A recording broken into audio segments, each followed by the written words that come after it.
And I want to bring Nong Hong into the conversation now for some analysis. She is the executive director of the Institute for China-America Studies right here in Washington. Give me your thoughts on these new revelations.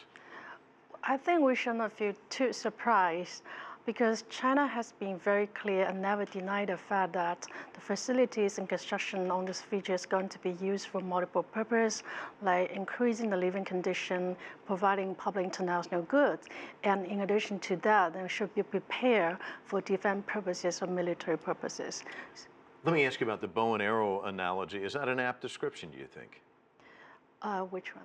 They're saying that basically this is like a bow and arrow. If somebody's near your neighborhood and maybe threatening your neighborhood, that, you know, this is like having a bow and arrow.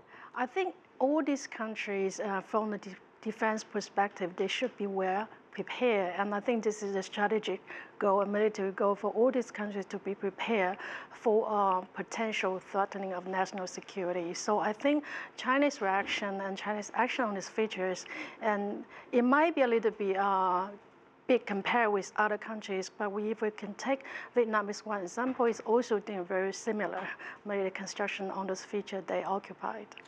Let me ask you about how this complicates an already rather complicated issue. We know that there are all these competing claims there in the South China Sea. Does this make it even more dicey? Well, it depends on how you look at these issues. I think we are all being aware that since July 12, and the temperature in the South China Sea has been cooling down. So if we look at the issues through the cooperation, if we acknowledge the cooperation mechanisms existing in the South China Sea, if we look at the efforts made by China and other member states, and also the 10 ASEAN member states, we probably will focus on the civilian purposes of those features.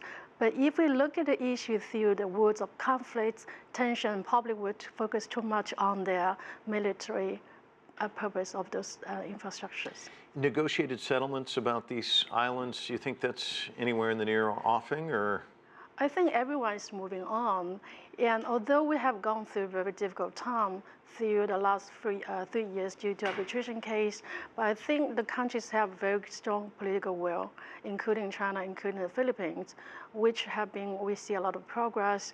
And also we see a lot of, for instance, all these countries agreed to apply the cues to avoid future evidence at sea, and they also agreed to speak out the process of code of conduct. So we do see a lot of progress gradually, and I think they have their own way to solve the problem. We should not actually focus this military construction on these features, and I believe that the tension there is cooling down, and we should keep these monuments. Yeah, so the focus should be elsewhere instead of focusing so much on something like this. I agree.